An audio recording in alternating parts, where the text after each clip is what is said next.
Hello and welcome to the latest episode of Weekend Winners in association with BetVictor. And on this week's show, we're going to be previewing the best of the action from two stellar cards at Sandown and Aintree. Grade 1 action down at Sandown. And of course, we're back over the big spruces up at Aintree.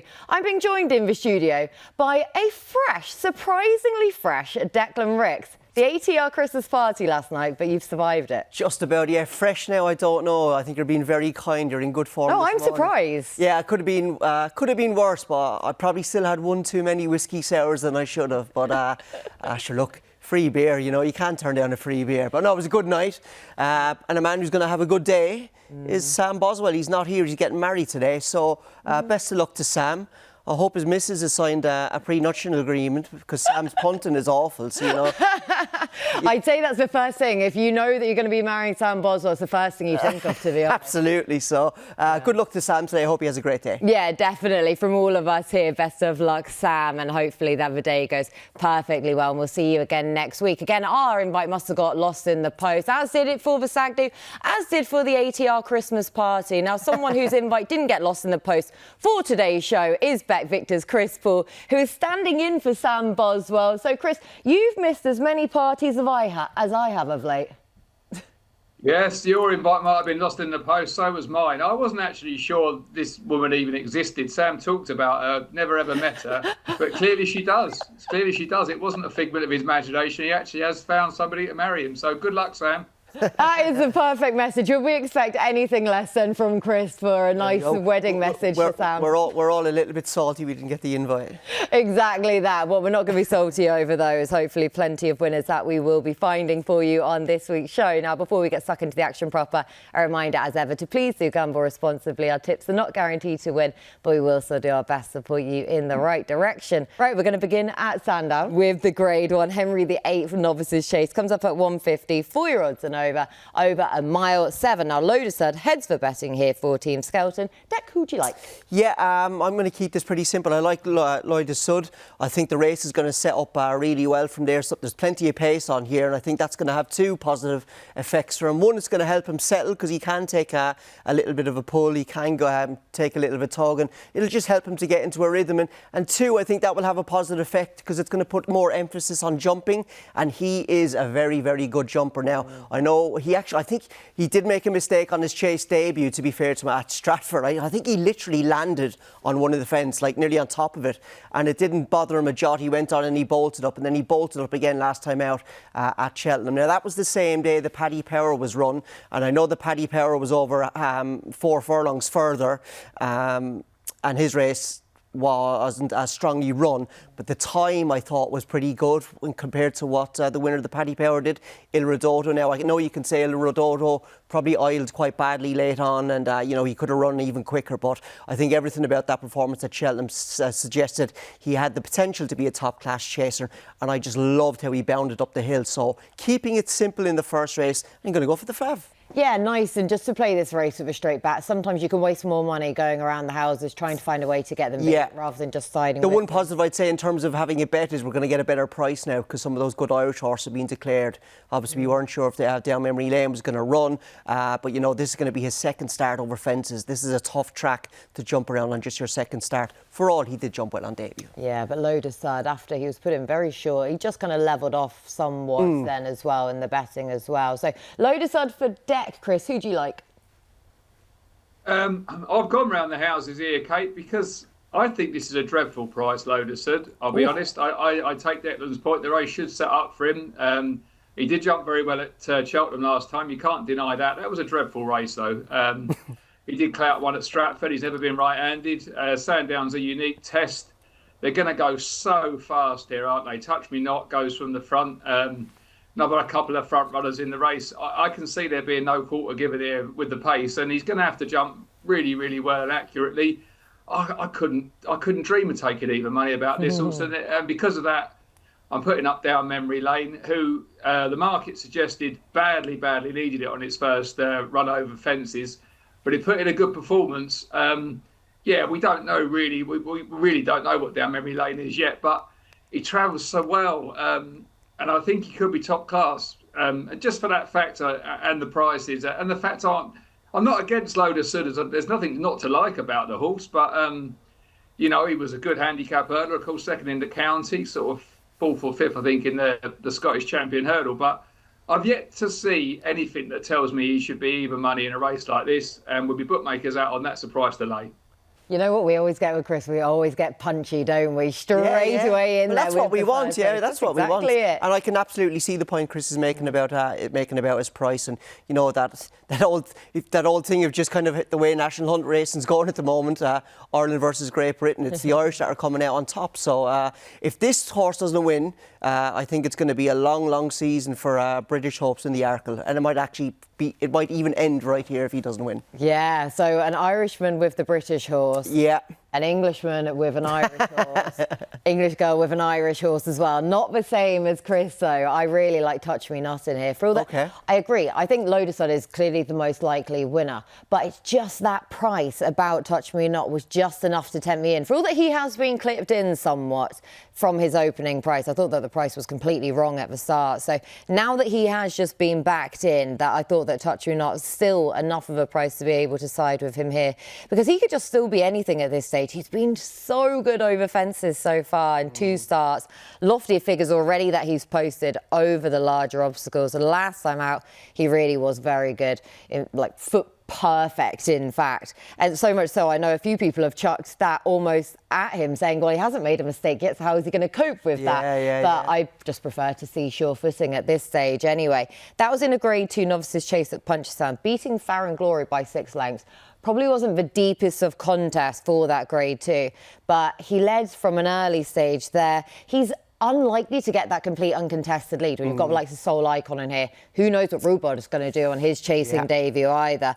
But even if he doesn't get that uncontested lead, I still think he'd be happy to sit in behind and let his jumping do the talking. And if his jumping takes him to the front, then ideal. And he can really set a target then for them to have to aim at. And if L'Eau Du Sud can still pick him up off of that, then fair play to him. Then he is a leading hope, clearly, going forwards. But yeah, Touch Me Not, I'm just really excited to see him. We should probably say as well, weather forecast around Britain tomorrow is quite poor. Plenty of rain and an awful lot of wind around. So that's going to add to what is already a tough test for these novices. So hopefully meetings all survive and the weather isn't too bad. Yeah, there you go. There's one for the bingo card on Weekend Winners is Weather Watch, the other WW of the show here. So, opening race, 3 of us with 3 different selections. There you go. We've given you a little bit of variety at least anyway, but 3 different selections for the 3 of us. Do let us know who you fancy for that Grade 1 contest in the comments section below. Right, we're going to stay at Sandown now with the 225 up next. This is a 0 to 150 contest, handicap hurdle, 3-year-olds and over 2 miles. Competitive betting heat. Spirit Danu won this race 12 months ago. He is back to defend his crown once more for Gary and Josh Moore. Chris, who do you like? I'm pretty keen on Outer Belly here, Kate. I see a bit of a weakness in the front end of the market here. This Wilmot, you're taking big on trust. Wilmot, it was desperate in the Challow. Won a novice hurdle which hasn't worked out. I thought Outer Belly, I fancied it this day at Ascot. It was well beat by Knickerbocker Glory, who I would make a little bit of a danger if I'm honest. But I do think soft ground is the key to this horse. And I think it, as Dex said, there's a lot of rain around. Storm Declan, I think they call it, or something like that. I know the name of all these storms. There is a lot of rain around.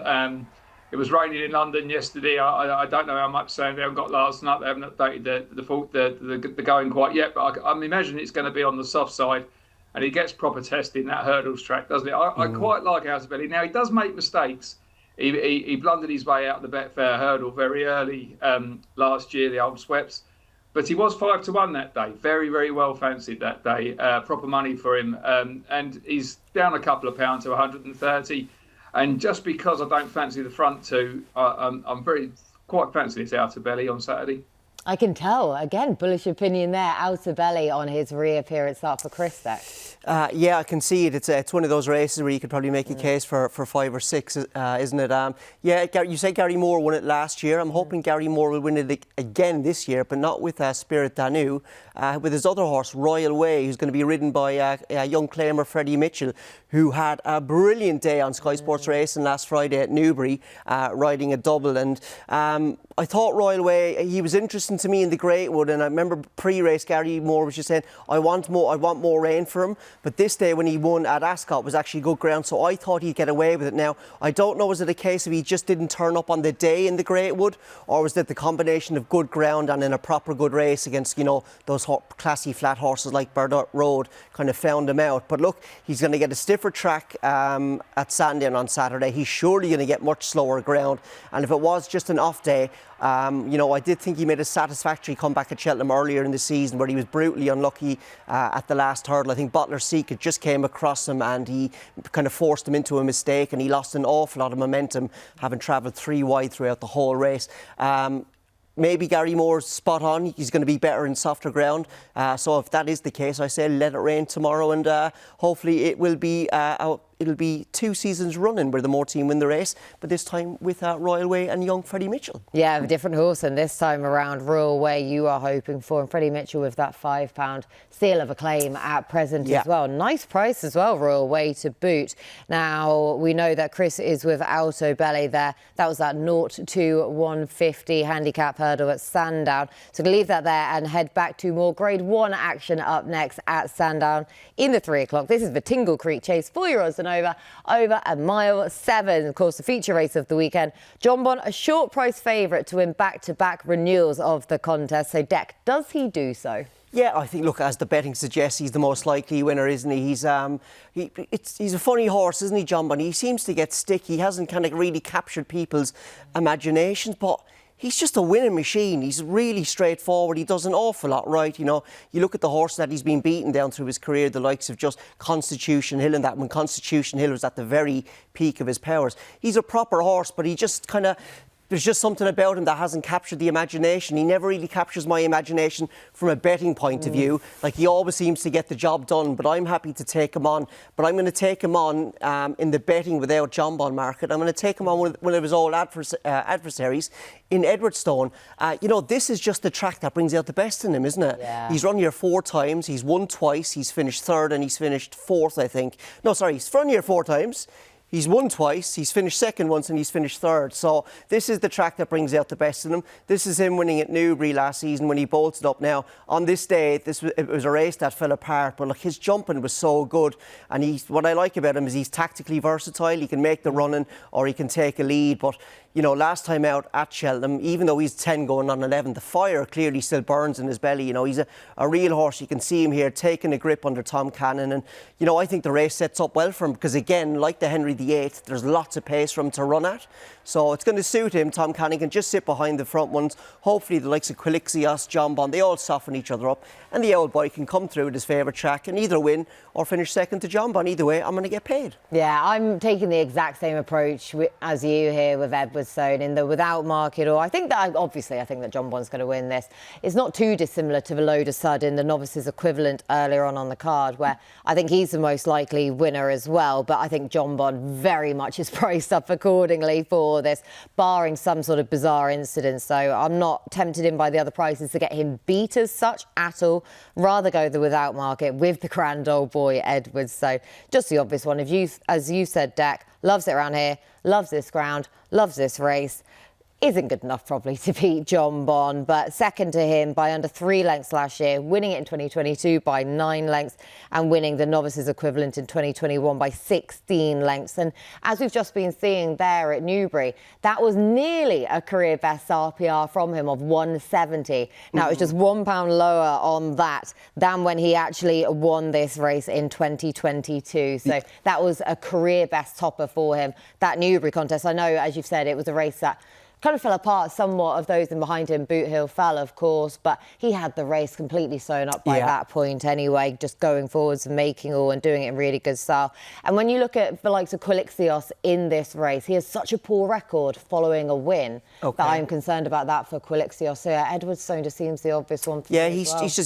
he's a little bit like Jonbon, you know, probably not as much as a winning machine, but he's just been thoroughly consistent and likeable throughout his career. One thing I did want to ask Chris is obviously, what do you make of these kind of betting without markets? Do you guys see much action on these kind of markets? I like them myself because I think obviously if you don't want to back Jonbon at a really short price here, you take him out of the equation and you're going to get a little bit more bang for your buck. Yeah, they do come alive in races such as this, when you've got an odds-on favourite for sure, and they wouldn't be obviously so popular when it's quite a competitive race, but when you've got one that you're a bit like Jonbon, and it's strange, and you've mentioned it there, Dick, and I totally agree with you. It's very strange, Jonbon. It kind of doesn't capture the public imagination, but it gets it done, doesn't he? Yeah. Yeah, it doesn't. So a lot of people might want to bet without. Quite fancy one without myself a little bit here. Oh, you've teed it up nicely then for yourself, Chris. Who is that? Yeah, well, I mean, I do think Jonbon will win the race, and I would be quite interested in the way the market goes tomorrow, because if he does drift out to around the sort of 8 to 11, 4 to 6 mark, I certainly couldn't put anybody off. I mean, he's got the beating of all these, really. I can't stand Quilixios as a horse. I think it's so hard to judge. He sort of needs the things to go his own way, probably from the front. I really don't think you will see Quilixios winning this, to be perfectly honest. Another thing to mention, of course, is at the moment, as things stand, it's the dead 8, and with an odds-on favourite, that basically means that each way betting is tremendous for a punter and absolutely terrible for a bookmaker. So if all 8 run, any each way bet in this race is a good bet for a punter. But I do quite like. I think Jonbon will win, but I do have a sneaky suspicion that Master Chewy will run well here. I think the setup of the race.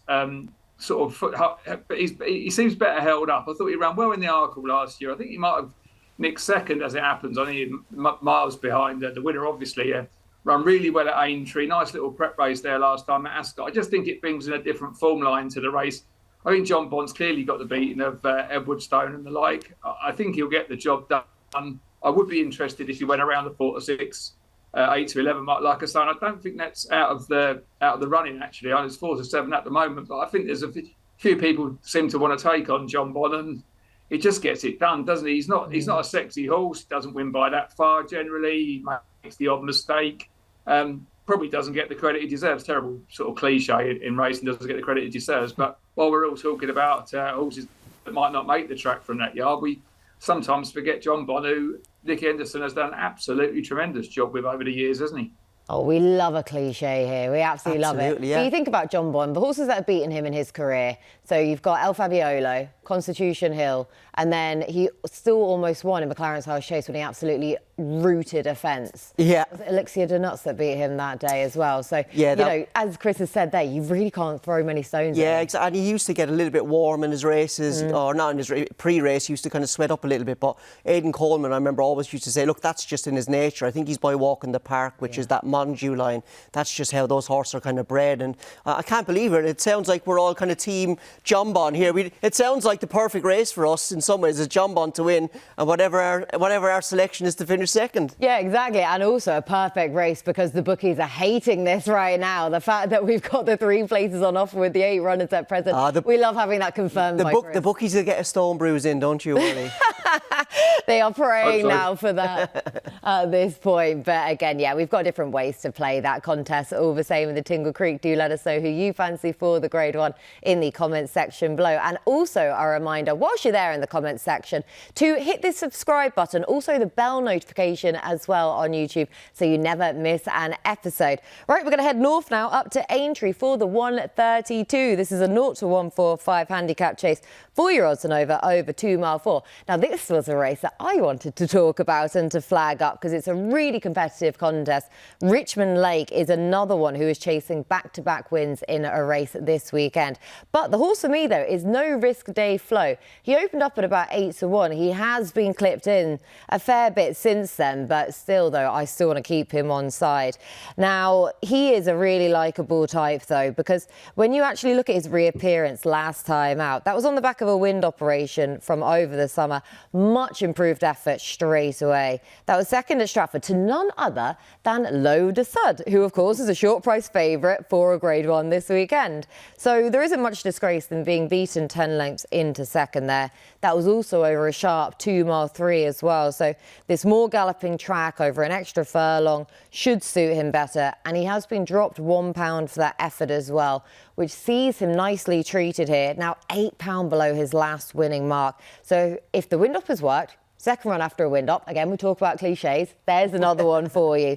Then he should be bang there. So no risk stay flow in the 1:32 up at Aintree for me. Now we're going to stick at Aintree, but we're going to swivel to the 2:07. This is the Becher Handicap Chase, Premier Handicap for 6-year-olds and over 3 mile too. So of course we're back over the Grand National fences in this one.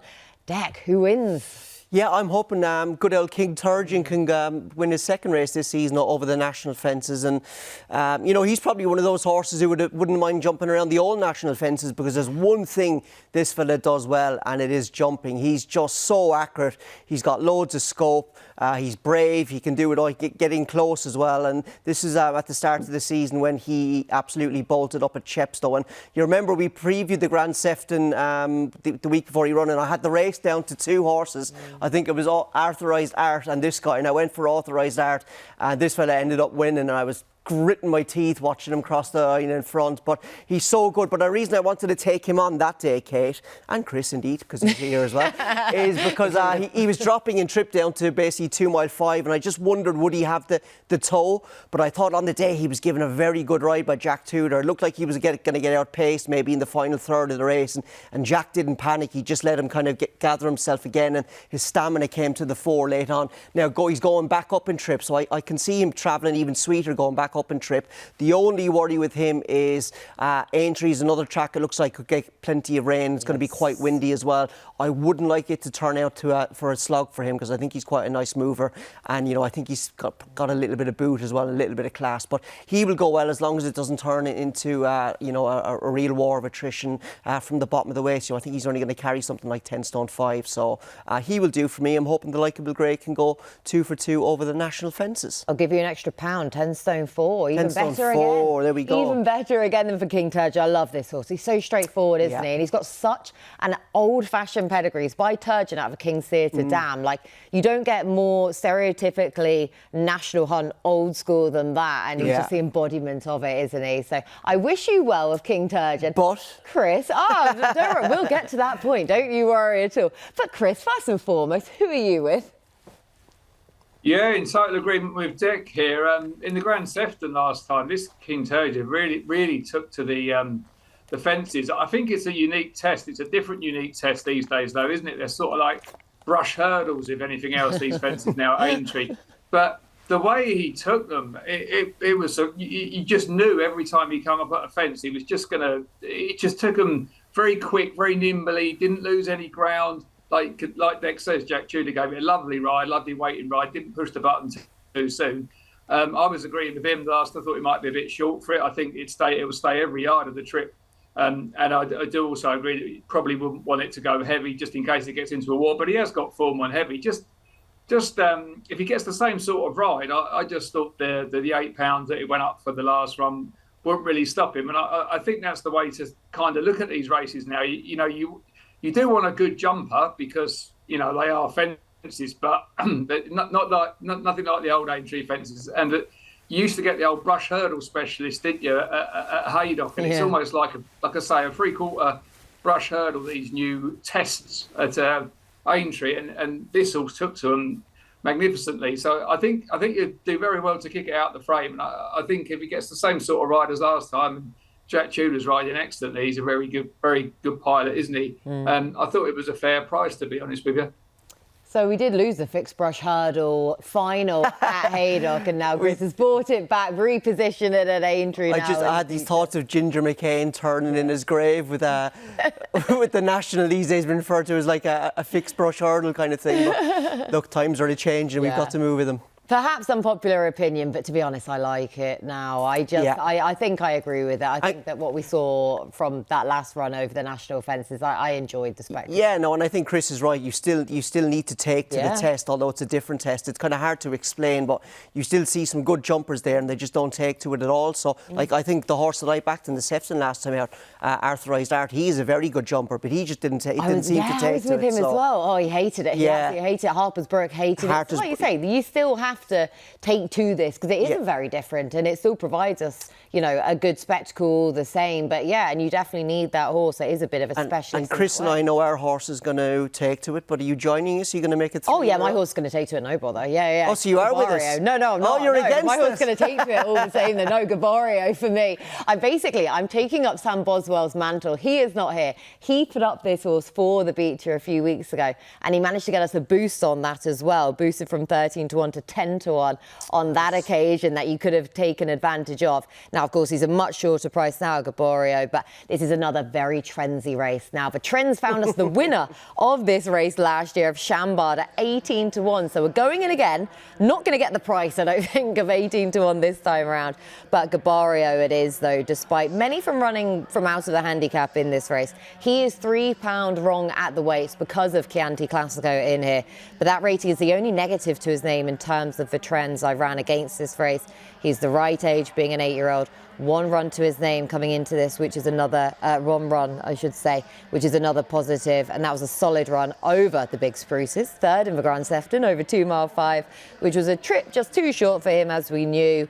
But he was able to show his best form back in handicaps again after his successful Hunt Chase campaign of last season, clearly being the plan for him. So, yeah, which I think he can realise this plan as well. So we're all with horses that have good experience over these fences, which again is pretty crucial, but a bit of difference. King Turgeon for the pair of you two and Gaborio for me. I'm just going to assume that Sam will be with him. He surely will be, wouldn't he? That's it, yeah. Sam might be yelping and hollering on day 2 of the winning if this goes in. Yeah, exactly. I was going to say we'll give him the message. A bit of congratulations and 2 senses then if Gaborio manages to go and get the job done. Right, that's everything from us in this part of the show, though. Chris is going to stay where he is. Dec and I are going to get our skates on, head over to the Sky Pad for our best bets of the weekend.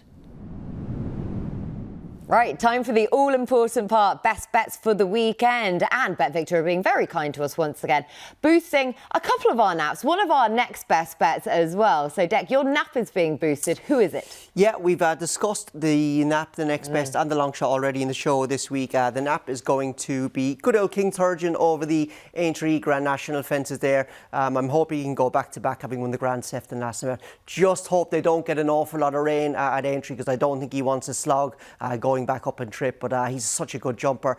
He will do for me. The next best then is going to be L'Eau Du Sud. I think we're getting a fair price now that the Irish horses are in here. I think the race sets up really well from loads of pace in there. We'll put emphasis on strong travelling and jumping ability, and we know he does that well. And another horse now who actually probably does want the rain is going to be Royal Way for the Gary Moore team. I thought he made a satisfactory comeback at the start of the season at Cheltenham, but then I was disappointed with him at the Greywood. Maybe he just didn't fire on the day, and it's interesting. Connections are willing to come back relatively quickly. If it is a case that he just wants softer ground, still think he's fairly treated. With good old informed Freddie Mitchell taking a further 5 off his back. So those are the trio for me this week. And King Turgeon boosted 4 to 1 out to 5 to 1 as well. So Chris no doubt will be very pleased about that himself, because he is also with the horse. Now do make sure to head to the BetVictor website or scan the QR code in Vision to take advantage of the boost. Chris, who have you boosted for yourself?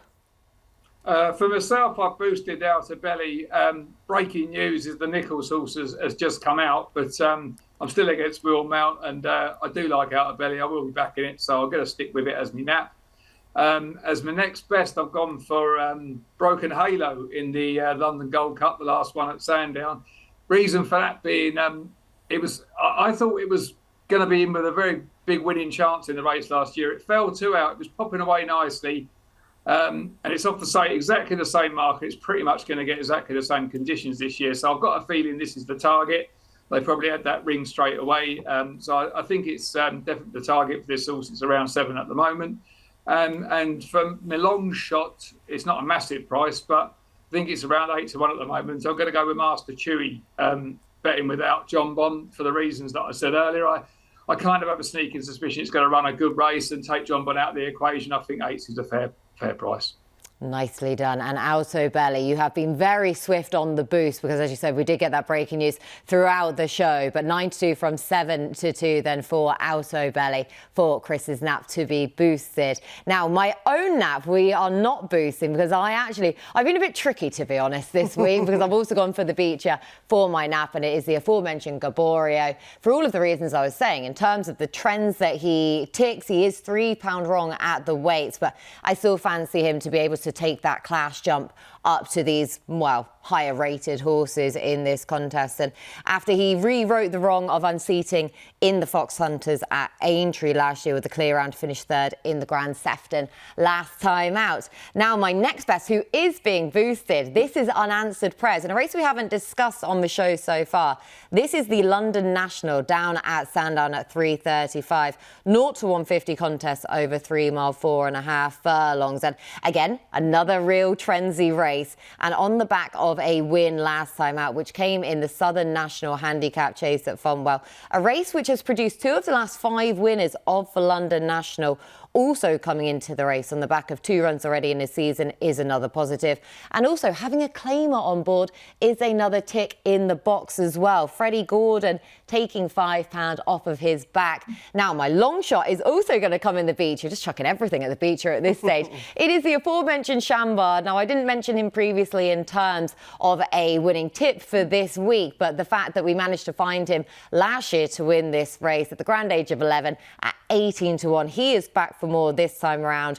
Now, he won it off of a mark of 140. He's running off of 145 this time around. That rise, obviously, coming because of the win, but also some other good efforts last campaign.